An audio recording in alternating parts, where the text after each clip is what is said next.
Welcome to the Tactical Dent Tech Podcast. You are now part of a small underground movement of dent technicians from all over the world. We are on a mission to change our industry with innovation, intelligence, and skill. But because we don't rely on an insurance company to steer customers our way, we need to do things different. We need to do things smarter. We do that through a network of technicians that we call the Tactical Tech Movement. Now let's get this revolution started. All right, let's go to comments. Hey, what's happening, everybody? John Hiley and Angela Hiley here with the Tactical Dent Tech Podcast. Live for all of you that haven't caught on yet. We are doing this live, and I just want to let you guys know that we are committed, fucking committed to do this on most Sundays. Wait a minute, on most Sundays? You told me that it was supposed to be every Sunday. We are going to try really hard to do this on every Sunday, guys. Yeah. So, hey, what's going on, Brian? How are you doing? And we got an interesting podcast for you today, because if you did not notice and you scroll down one post below this video, we started a new Marketing Savage group. And any of you guys who have followed our podcast in the past, you do know that I have a book coming out called The Marketing Savage. Now, a lot of you guys and gals out there that I invited that are not in the dent removal industry, well, this is for everybody. This is for any industry. And we do got a specific avatar, and it's typically for people who are business owners. But that's not to say that if you don't work in like a marketing department or something like that, that you'll definitely get a lot out of it. Or if you're looking to start a business, you'll get a lot out of it. I've been doing the Marketing Revolution podcast for quite a while, and I've been re-upping that bad boy, some new episodes, and got a lot of good tutorials over there in the Marketing Savage group. So check it out over there. I know a lot of you guys became members. I think we just signed up 200 members today alone. And Yabby. So we're going to talk a little bit about that. We're going to talk a little bit about what I think is a core structure, and that'll come here momentarily, which we're actually calling it M4, and it's like the 4 elements of life. It's a lot how I live and how I aspire to even become better. So it's something I actually finished today. We're going to be revealing to you here in a little while. My mom used to do that shit. I know she taught. Listen, so when Jonathan was like a little kid, it was so funny. John and I went out and did some stuff, and we came back, and Jonathan's like, "Mom, you gotta see this. You have to see what Grandma Hiley showed me." And Jonathan goes like this. He goes, she taught every little kid that, and we all thought it was so cool until we grew up and we're like, the fuck did she? So now if you bring it up to Jonathan, Jonathan's like, "Don't do that. Mom, don't do that." Embarrassing, huh? Embarrassing. You know the funny thing about my mom, it's like we had so back where the crapper was, where the restroom was, there's the washer and dryers back there, and it doesn't matter who was back there taking a shit. It's like she popped out from behind the washer and she started having a conversation with you. She would just be like, "Hey, who's in there? Are you pooping in there?" He'd be like, "God," her name was Nidra. Crazy name, huh? He'd be like, "Geez, Nidra, I'm going to be in here for a little while." She'd be like, "Oh, you off work today?" She would continue to have a conversation with you while you're in the shitter. Yeah, could never really have a moment to yourself using the bathroom. Yeah. I should tell the story right now, though, since we're talking about the shitter over there. What about story? the time that I flood the shitter. Yeah, we can go ahead and tell that story. Yeah, so this is hilarious. This actually happened when I was over there one time, and I actually flood the shitter. No, I think we were living there. No, we were just over there. Oh, okay. No, we were just over there. This was back in the day, y'all. Back in the day, though. So I flood the shitter, and we end up cleaning up the restroom, and we're throwing all the towels. Me and John's in the bathroom. Like I told you, the washer and dryer's right there. So we're throwing all the towels after we just cleaned up all the water. Like one of them times where like not only do you flood the shitter, but all the water like comes up higher than the toilet and comes like flowing out, right? So we're cleaning it up, and I'm sorry if you guys are eating dinner or something like that, but we're cleaning it up, and we throw all the towels on top of the dryer. No, we throw them in the basket that's on top of the washer. And then right after that, it was like barely misting out, like raining a little bit. My brother Bill just comes in and just grabs one of the towels out of it, wipes off both of his arms, wipes his face with it, and then looks at us and throws it back in there and just walks on. And we were like fucking like jaw dropped. There wasn't even any time to tell him or anything like that, even though I probably wouldn't have, because I think it's kind of funny.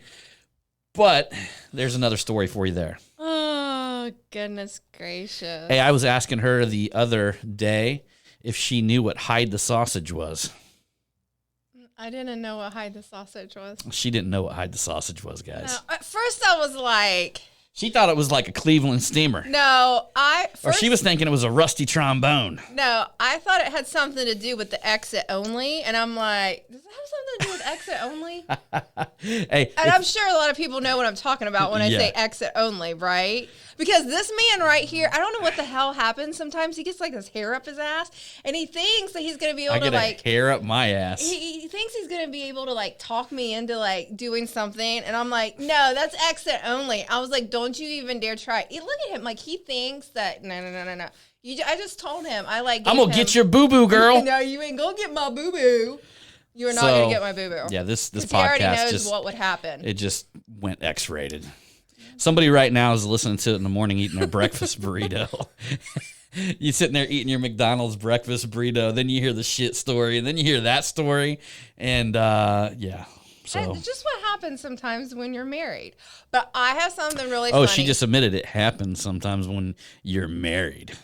No, I'm talking about the stories. That's exit only. That's never happened in John. Come on, you men out there. Tell me you ain't trying to get your old lady's boo-boo. No, that ain't happening. That's so disgusting.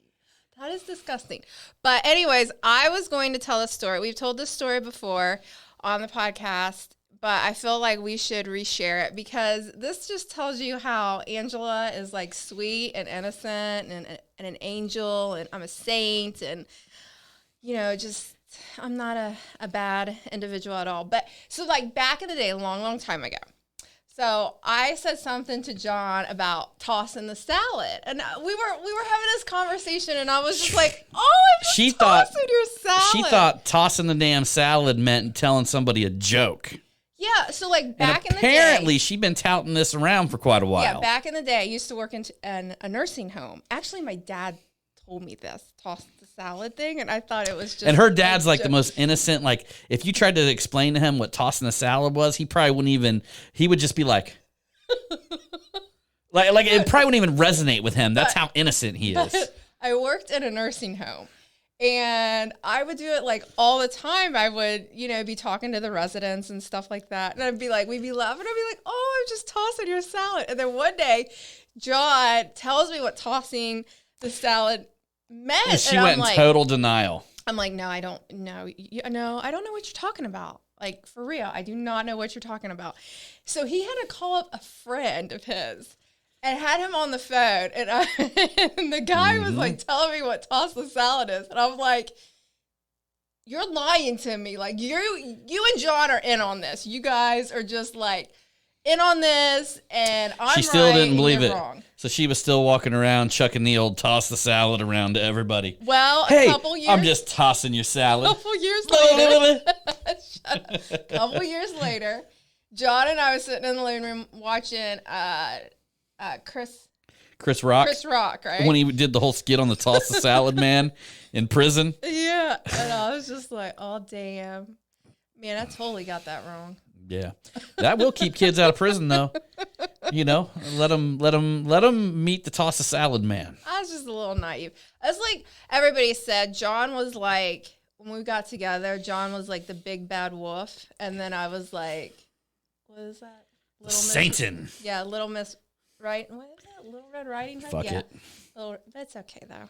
That's what her whole family thought about me. That's probably because I was getting drunk at my kid's birthday parties when he was a kid. Yeah. Like his first-year-old birthday party. Yeah. Just think. Chugging Heinekens. Just think, John is gonna be 19 here. He's gonna be 19. That's crazy. Yep, he works for us here full time, meaning from 9 to 3:30 Monday through Friday. Yeah. And so yep. On to the next thing. All right. So that being said, guys, I'm gonna tell you a little something about this. And sorry, I had to drag you guys through the mud there to get to this point. I think they liked it. I think they enjoyed it. We got shit face, tossing the salad, going in your wife's boo-boo, all in one little skit there. So, that's accent only. Be honest with you, that's the fucking crazy thing about us. This is like the way we bullshit each other all the time. Yeah. Like this morning, I'll give you an example if you go watch my stories. So she's walking all fast, and I got this toe problem that somebody was super insensitive about right over here, right next to me. No, I was and, not. And I took so, care of your damn toe. so she's walking like a damn speed walker. Next thing you know, she's like a block ahead of me. I had to get out all the and we're walking through the energy. So you know what? I said, fuck it. I said, fuck it. These feet came on fire, toe or not. Toe or not, these feet came on fire. I passed her ass. I literally like looped you. Yeah, you too. Yeah. So I couldn't keep up with you then. That's how you got to do it. John's like, quit walking so fast. My legs are burning. And I'm like, this is good for you. You need this cardio. And here I had a partial nail illusion. Just last week. This toe thing Just is last never week. going to go away. So here's another story that John brings up time and time again. And this whole situation happened probably like 17 years ago, 18 years ago. Oh, the time that you loaned your brother money and said you spent it at Kmart? Yes. It was like $23. This man will never let that go. He's just always going to be constantly bringing this shit up. I'm like... Shit, I come home, this is back, guys, when $23 ain't going to slip by a brother. All right? So we live in like a 900 square foot apartment. Yeah. I come home, I'm looking through the books, back then we used to write it line by line, you know what I mean? I'm looking through the books and I'm like, so $23 got spent at Kmart? She's like, yeah. I don't even think Kmart's around anymore. What's the next question? Natural question. What'd you buy? She couldn't lie. She couldn't get out of it. She couldn't tell. I can't She couldn't. tell a lie. She couldn't tell a lie. Broke her down. Loaned it to her punk ass brother. Yeah. I was like, this motherfucker gonna take my $23, and knowing he's one of them brothers that you don't loan shit to because he'll never pay it back. So he still owes us that $23. Yeah. Yeah. So it is what it is. Okay. But going back. That's because I have so much shit on him. Like I can bring up stuff like a list like a fucking mile long, forever man. and ever and ever. Fucking mile John long. only has like a couple things, and that's about it. But you know what? I can always go back to them. That's the thing. Like she can pick anything on that damn list.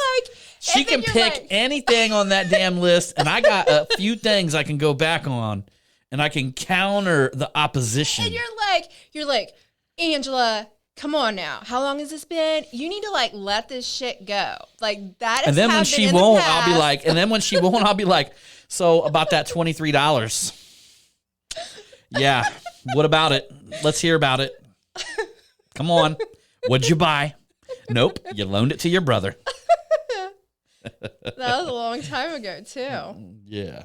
A super duper long time ago. Hell, the same brother they argue about, just like on the last podcast, about who hit who with the baseball bat first.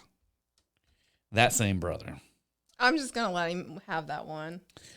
Yeah. But in all honesty, though, I guess like if it, really went that way, I wish I would have hit him a lot harder in the head with the baseball bat. So, guys, I've been looking at this for a little while. Actually, finished it today. And what I've actually created here is something that not only do I live by, but I'm going to fully begin to live by like at even a higher level. Especially since I just fucking created the shit and just finished it today, That's good. And essentially, this is going to go in my Marketing Savage book. It's in there, but it isn't formatted like this. So when we do the second round of edits, I'm going to be adding this in there. I actually just sent it over to Catherine, who is my book editor, and she loved it. She got goosebumps by it. We talked about it when we met with her in Park City, and she admitted that she wasn't too hot on the idea then. And once I sent it over to her and she's seen it today, she definitely wants to add it to the book. We just started the group, so I'm going to build some structure around this.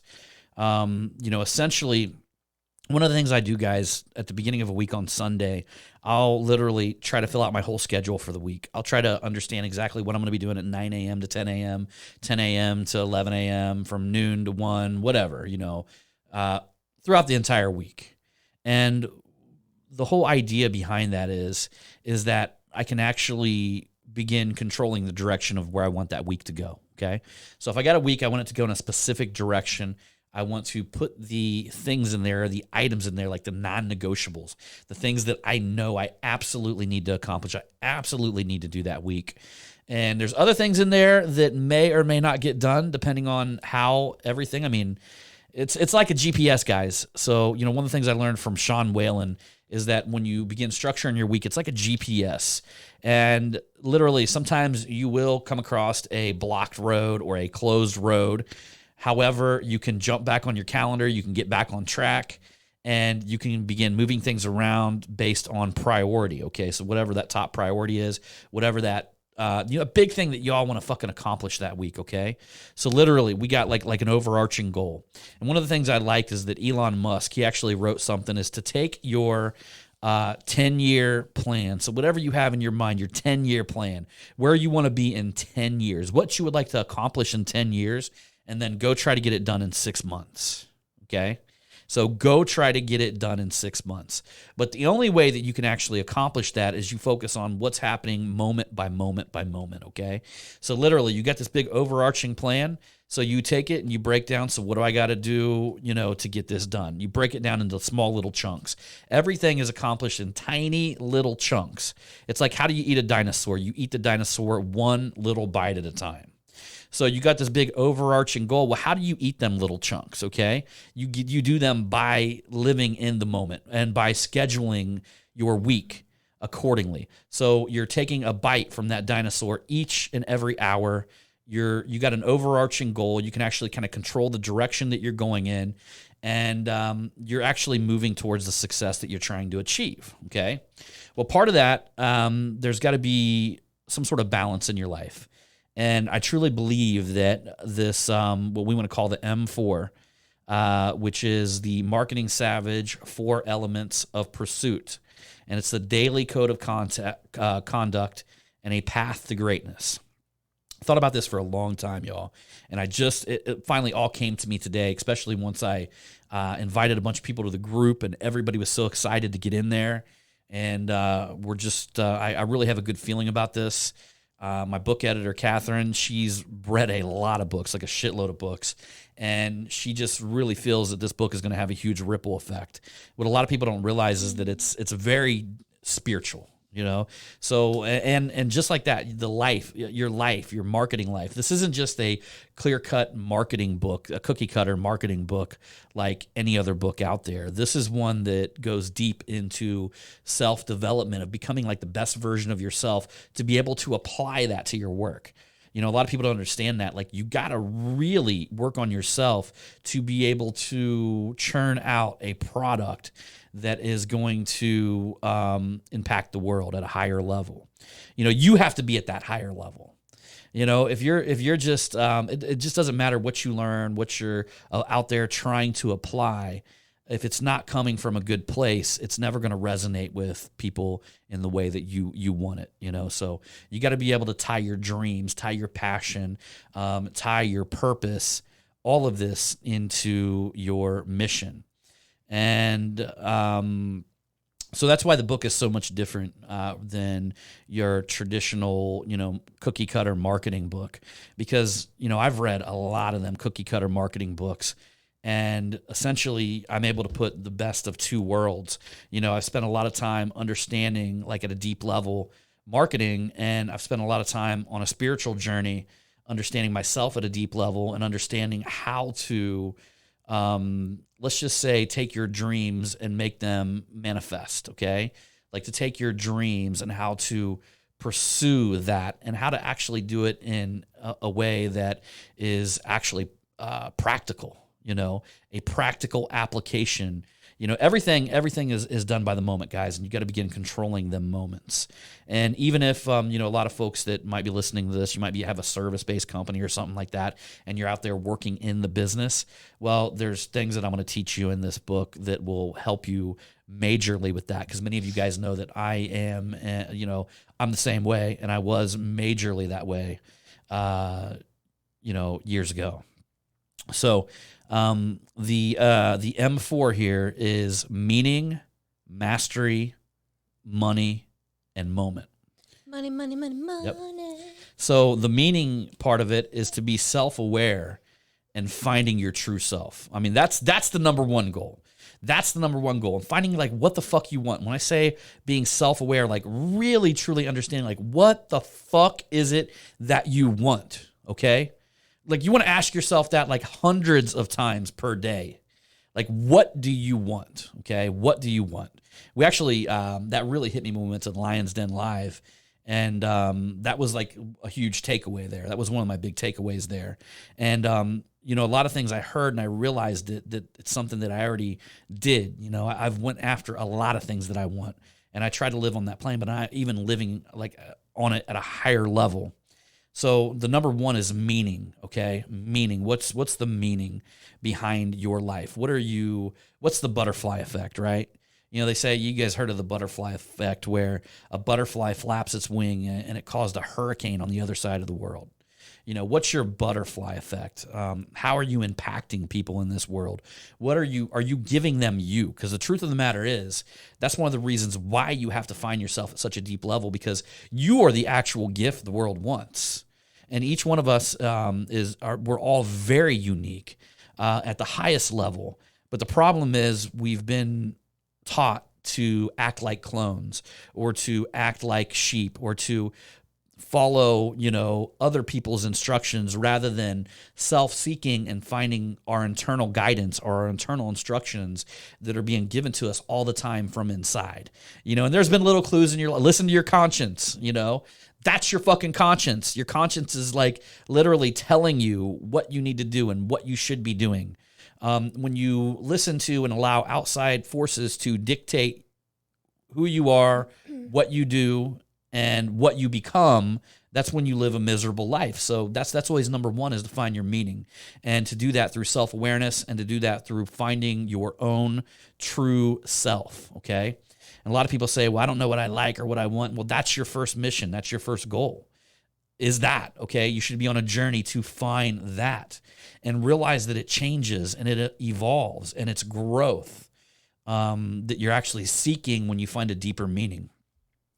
I'm not going to be the same person sitting here a year from now, guys. I am.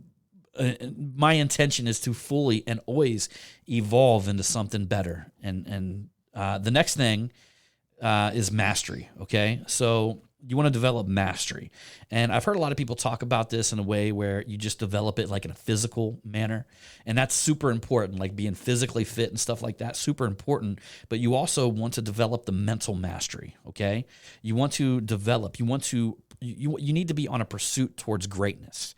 And that's the number two, is the mastery. You always want to be on a pursuit towards greatness, all right? Now you notice I didn't say that you're to be great, or you are to be some figure of greatness, okay?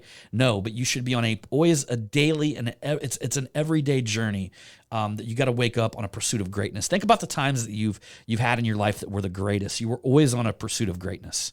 You were always some form of mastery was coming out of you at that time. That's always been the greatest times that you've ever had in your life, are during these times. And whether the mastery is coming from falling in love, you know what I mean? There's a sense of mastery behind that.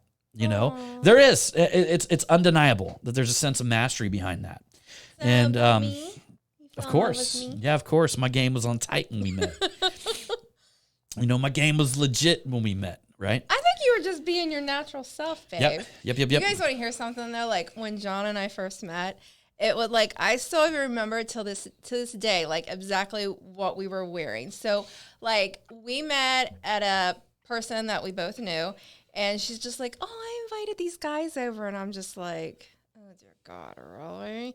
So like John's friend Ricky comes walking through the door, and I'm like, "Okay, okay." And then John walks through the door, and I'm like, she like, damn. no, it wasn't like she that. like, woo. John, Fan my bottom side. Fan my bottom side. John came walking through the Lord. door, and it was like the room lit up like 3 shades. Like it got 3 shades brighter. And I remember he had a pair of white Vans on, Lucky brand jeans, a sweater that he bought from Goodwill that was cream and it had a little bit of brown in it, and he had a hemp necklace on. It won't even fit around my big ass neck anymore. And the bead, it was a yellow bead with blue polka dots on it, and then he had a double deuce of Heineken in his hand. And I myself was wearing a pair of white Adidas tennis shoes, a pair of Lucky brand jeans, and a red Abercrombie & Fitch shirt. And I had blonde hair at the time. Mm-hmm. And John was letting his hair grow out, so it was like all the guys I dated prior were just kind of very like clean cut, and John kind of had this like, he was a very free spirit, had that whole hippiness going on, just kind of like living in the moment, just like let's do something. Path of fucking mastery. Yeah, like let's just do something off the fly. And I was just like so drawn into that, and we just stayed up all night chit-chatting, and then we were like inseparable after that.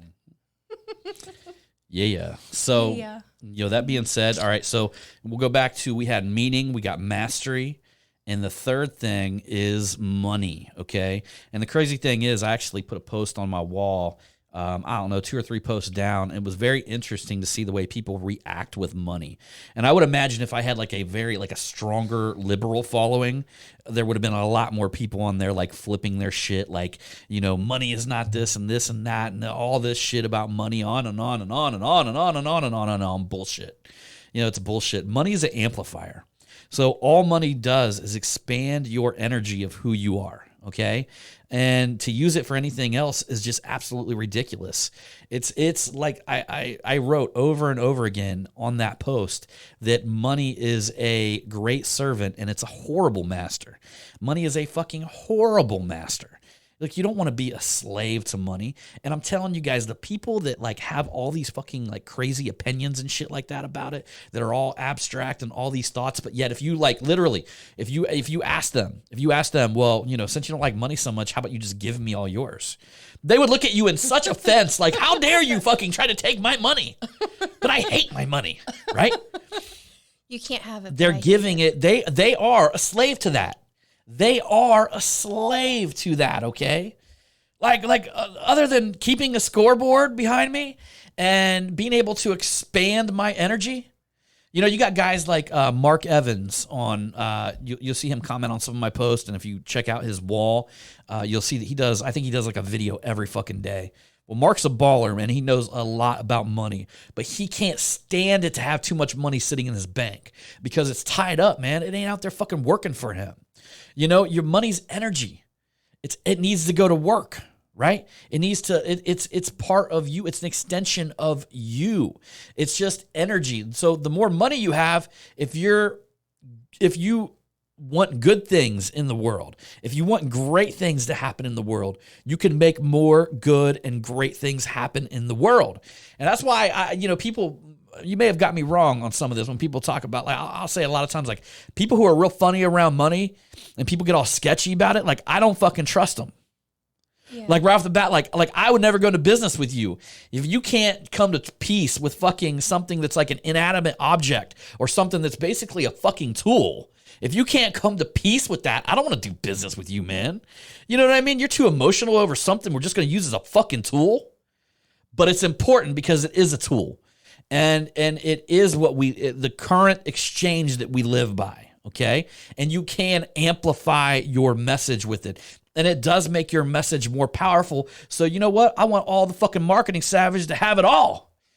And not to mention, that, look, if you're a marketing savage, you're in the business of making fucking money.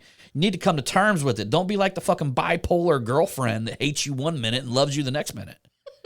You know what I mean? Because think about like some of these motherfuckers that like say they hate money, it's the root of all evil, but then at the same time they won't fucking let go of theirs and give all theirs to me.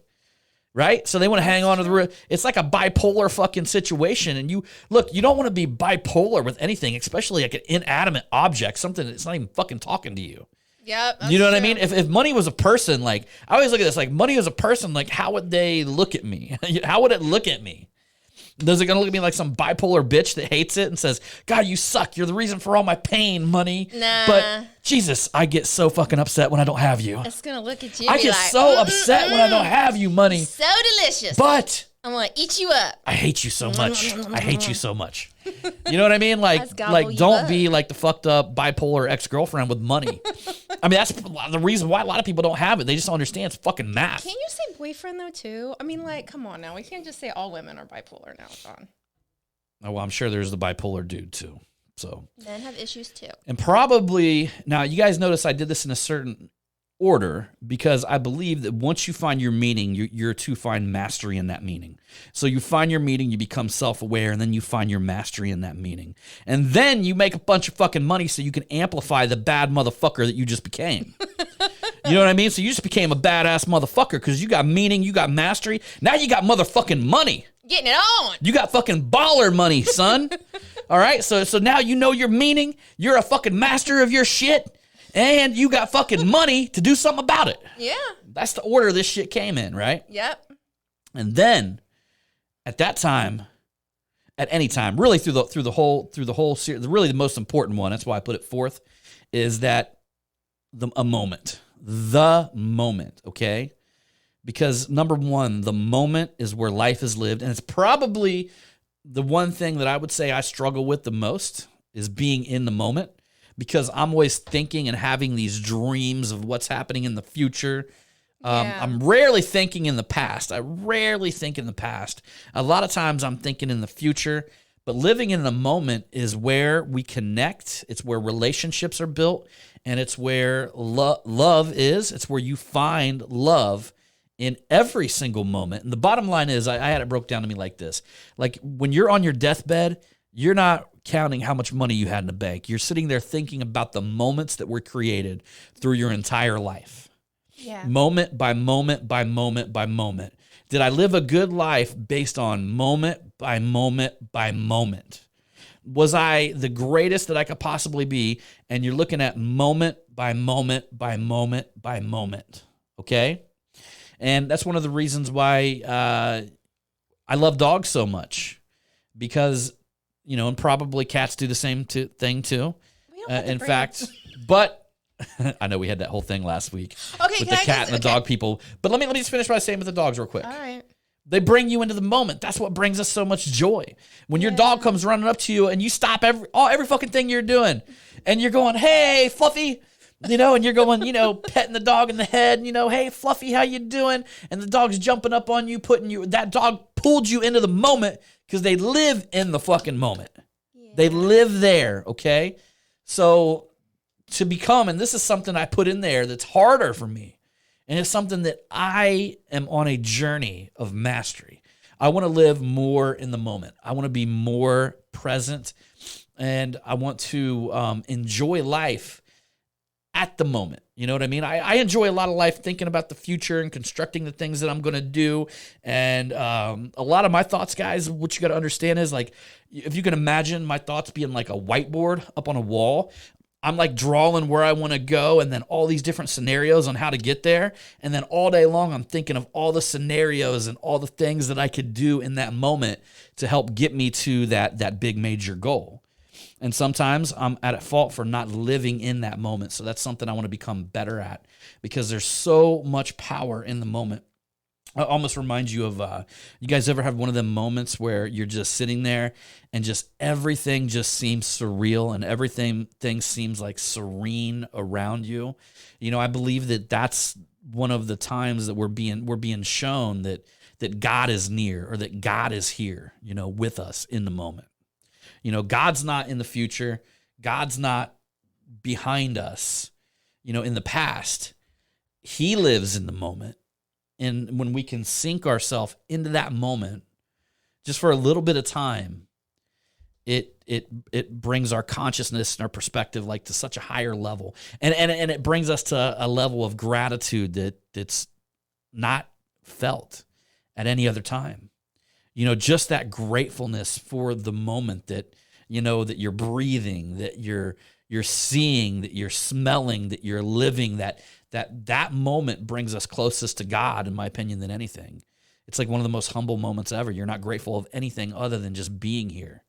And you're being shown for one moment that you're standing there, in the presence of what God has created. Oh, that is so good. I told you it was going to be a Sunday sermon. That was really, really good. Is that did you feel that way when we were out in Utah? Times. You don't, them moments don't last forever. Standing there, looking at the mountains and stuff like that. Yeah, of course. Yeah, there's definitely moments that when you're looking at massive fucking mountains. One of the things that I couldn't get over as I'm looking at the mountains is that, okay, I mean, a man can create a building, a massive fucking skyscraper, but look at what God created, and we can't even fucking come close. Not even close to building anything that's of such beauty as a mountain. Yeah. Just one fucking mountain. There's nothing in the world that I believe that us as men have ever been able to create that's even comes close to the beauty of just one mountain. Yeah. That was so good.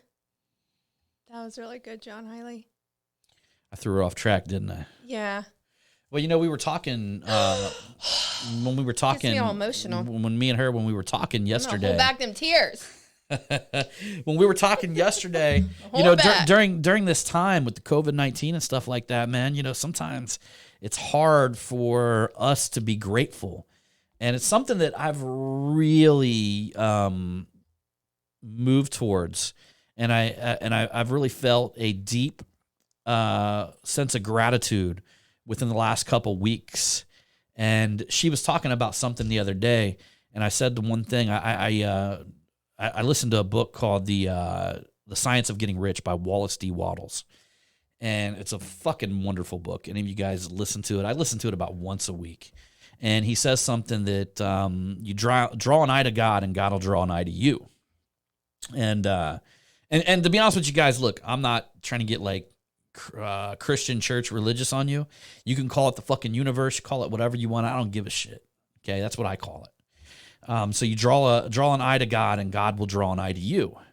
And the same thing will happen if you dwell upon the inferior, you become the inferior. So if you dwell upon all the times and you're dwelling on inferior thoughts, you take the shape and the form of them inferior thoughts. You become them, and you become that of inferior. Okay?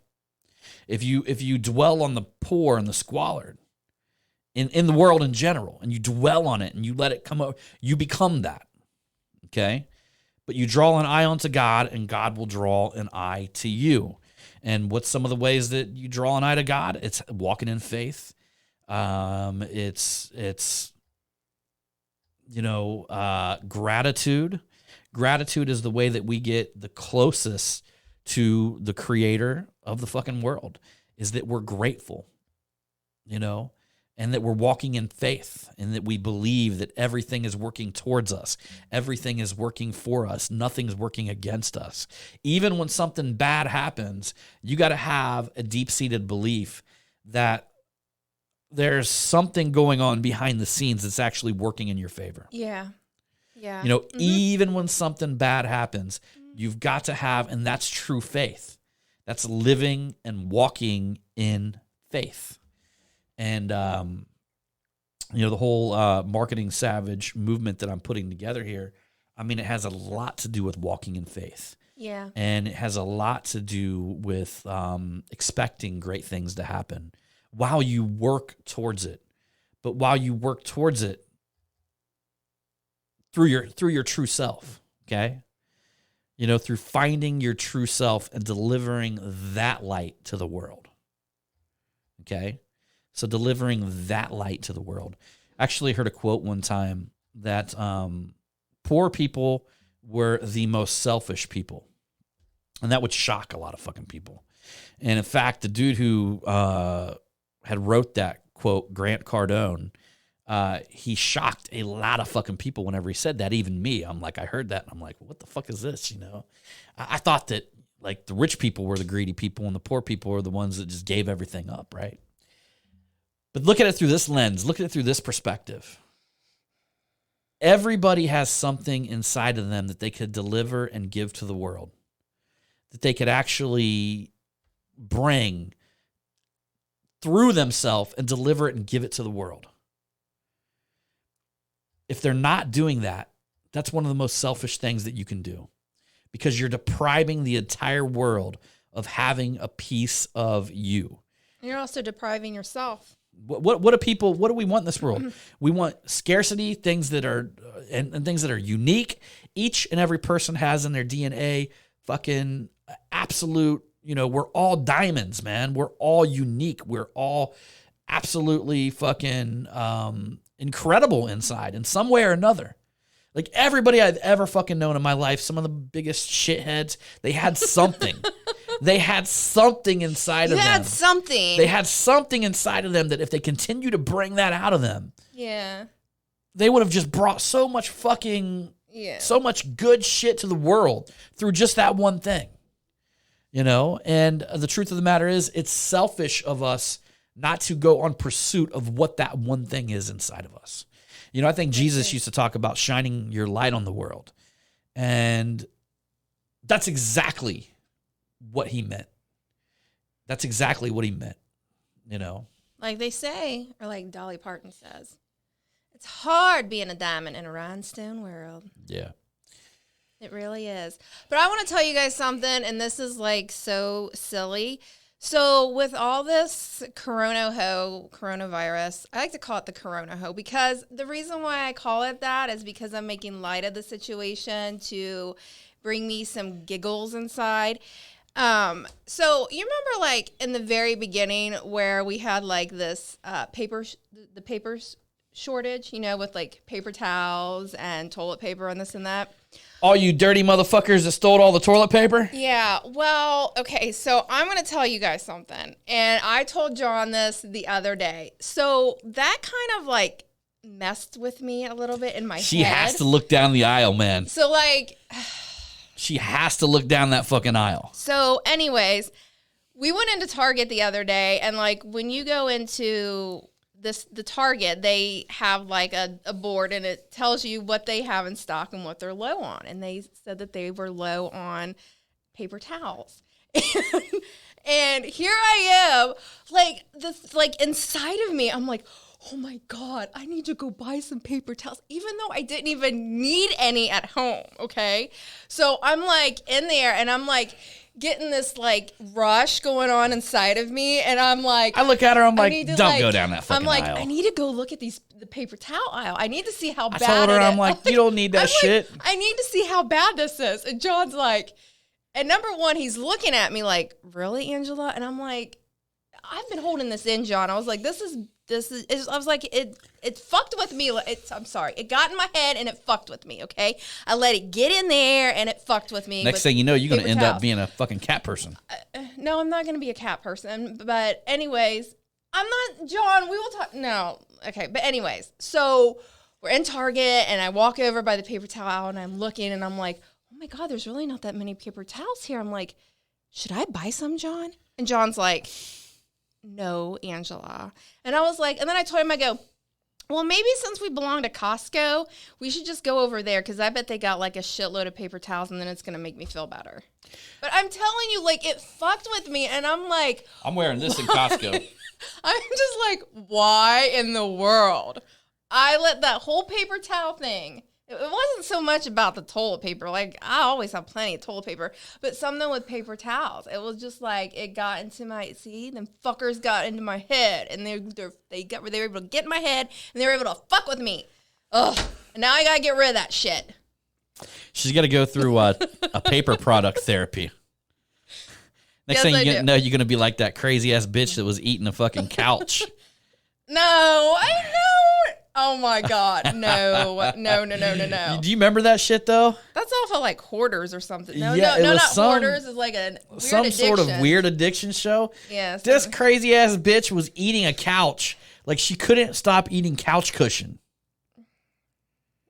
And speaking of hoarder, just don't worry. John's not gonna come home and one day I'm gonna just have like paper towels everywhere all over the house and I'm gonna be swimming in them. That's not going to happen. But I let them fuck with me. Do you know what I'm saying? Like, speaking of fucking hoarders, there was a lady that literally could not decide. Like she wanted to keep an old dirty fucking toilet seat that was in her front yard. So like her front yard was like scattered full of shit, you know what I mean? Just for whatever. And there's an old dirty toilet seat there and she's getting emotional over it. She's shaking her head and, you know, breathing really hard. She's like, I just don't think I can let this go. Who the fuck has an old dirty toilet seat that's out in their front yard that they're emotionally attached to? I don't know. That's why I'm here to save the world. And one thing I do want to clear up about cat people. We got a lot of cat people around here, man. We found that out the other day when you said all of them was crazy. No, I said there's something weird about them. I'm not talking about the people that have like a few cats. I grew up with a cat. So did I. Its name was Sweetie. It acted like a dog. I fed it all the time. When I was pregnant, we had one named Kilo. You know where our mind was? When the party runs out and you hang out, Kilo. No, I don't mean like if you have a few cats, like that's cool. I'm talking about people that have like a large amount of cats inside and outside. Like there's something not right up there, but that can happen with other stuff. Like, you know, they're hoarding cats or hoarding. I love my cats. Objects or something of that nature. But I did want to read this quote because, like, I save a lot of quotes in my phone. Because, like, whenever there's, like, a certain... I'll say something to her. She'll get this look in her eyes. She'll be like, go give me my phone. I do not. That's you. You and your damn phone. Okay. And this is, like, this has a lot of truth to it. Because I feel like in society, we tend to do this quite a bit. Talking about our problems is our greatest addiction. Break the habit and talk about your joys. I told her ass, I was like, you ever hear me talk about my problems? I was like, you ever hear me talk about my problems? She's like, yes. She sits there and thinks for a minute. She's like, yes. No. Well, except for your toe. No, I have another good one too. Here, and I'll let you elaborate on this one. Okay, people get addicted to being offended because it gives them a high. Fuck yeah, people do. I don't even know what that's about because I do not think there's anything that can fucking offend me anymore. No, not you, John Hiley. I think it gives them, I just think it gives them this sense of, especially like fucking white liberal people.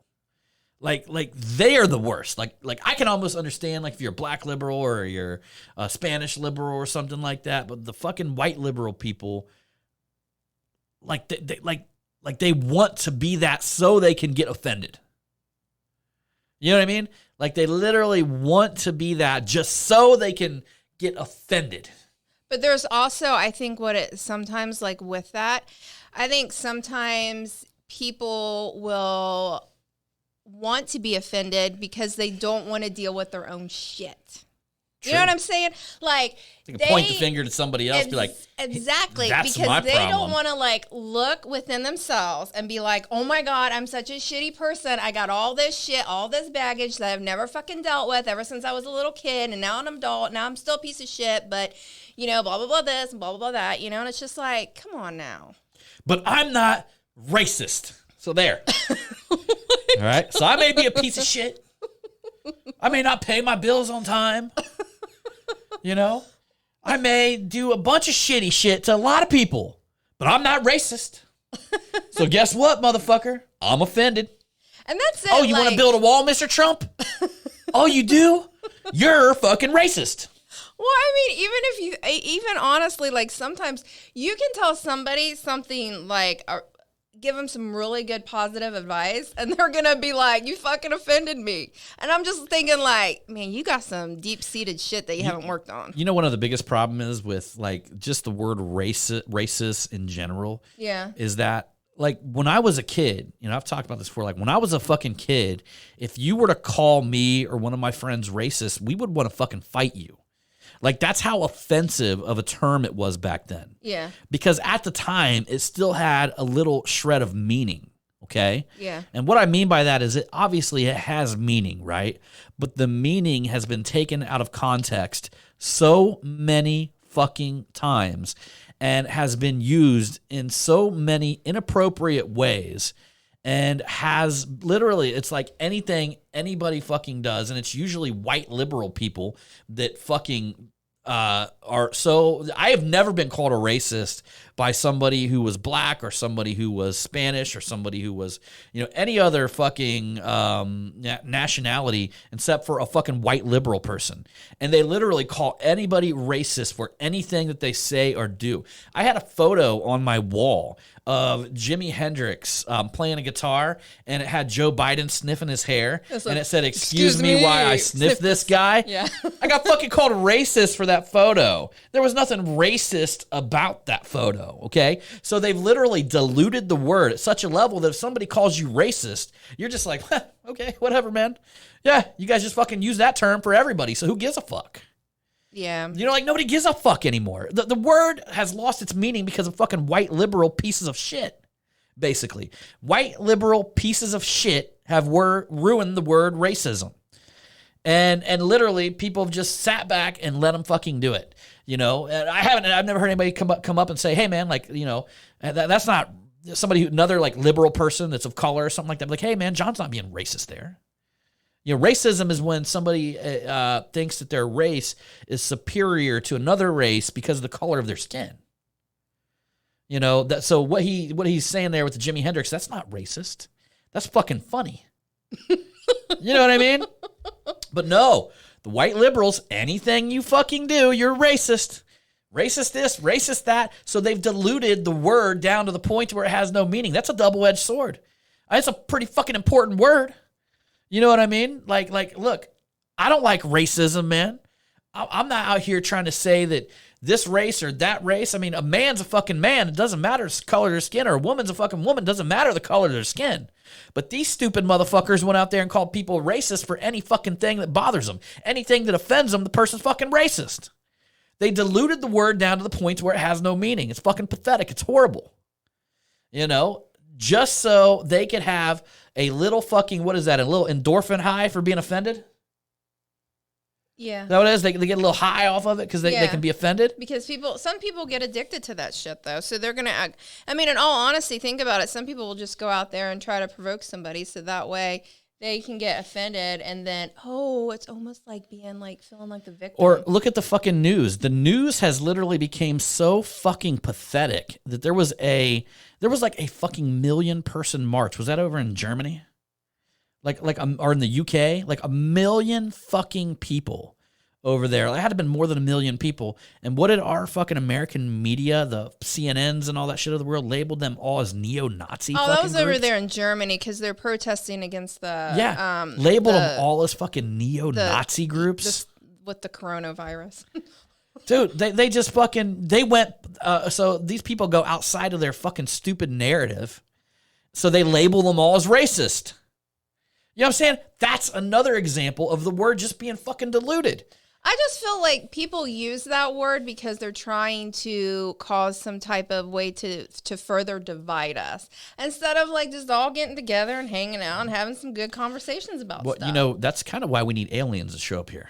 Like kind of mean ones that we'll have to fight off. Because look, I'm telling you guys, if fucking aliens showed up here that were mad as fuck and they were kind of like mean and shit, but like we had to fight them off and kill them. Yeah. We wouldn't give a fuck if you were fucking black, white, brown, whatever. We'd be like, we're fucking humans. Yeah, You're fucking together. aliens, motherfuckers. We're kicking your fucking ass, right? We would all come together in a fucking space battle against aliens as fucking brothers and sisters of this planet Earth. We would. Best thing could ever happen to us is a fucking alien attack right now. Y'all want to bring the whole world together? Yeah. Bring some fucking mean-ass aliens up here and flying saucers and shit fucking heading towards us. Yeah. We'll get out there and fuck them up. That is a really good point. We'll find their weak spot, man. I hope it's like the aliens that came on The Simpsons, you know? How like they think like everything cute is ugly and everything like ugly is super cute, you know? Oh, So you could like scare them away with a puppy. They'd be like, "Oh God, ugh. Oh, a teddy bear." Ah! Cotton. Yeah. Hey. Everybody knows I'm scared of Cotton. Oh, I would love it. In all honesty, whoever we see next and they listen to this. That Oh they have a shit, piece Eddie. of cotton. Hey, Eddie Elliott said that half the world would still call us racist because you killed the poor aliens. No, I don't come know, on man. now. We need some vicious ones, Eddie. Ones that like ate some liberal people's heads off. And Maybe it they has come weird down and teeth. like fucking rip Obama's head off in front of everybody and then rip Trump's head off and then piss us all off at the same time. We're there like, you go. killed Obama. And they're like, they killed Trump. And like, all right, brother, let's put aside these politics and let's go fuck these aliens up their stupid asses. If they have asses. They may or may not. That's actually, I think that's a good thing. I think that's what really needs to happen. I just figured it out, I guys. do believe. I think you did just figure it out. You figured out what's going to bring us all together. An attack from aliens. All right. Yeah. So that's it, y'all. We appreciate you. I'm going to bounce out of here. We got to go. We got to go. Appreciate it, Eddie. Thanks for jumping in there, brother. Throwing in some of that fucking narrative. Yeah. All right, everybody. So anyhow, we appreciate you. And as usual, we go see you on that next one. And scroll down. Post right underneath here. You guys come to my wall if you're listening to this podcast. Join the Marketing Savage group while I still leave it open. Okay? Open. We'll see you on the next one. Bang, bang. You're supposed to say pew, pew. Pew, pew. There we go.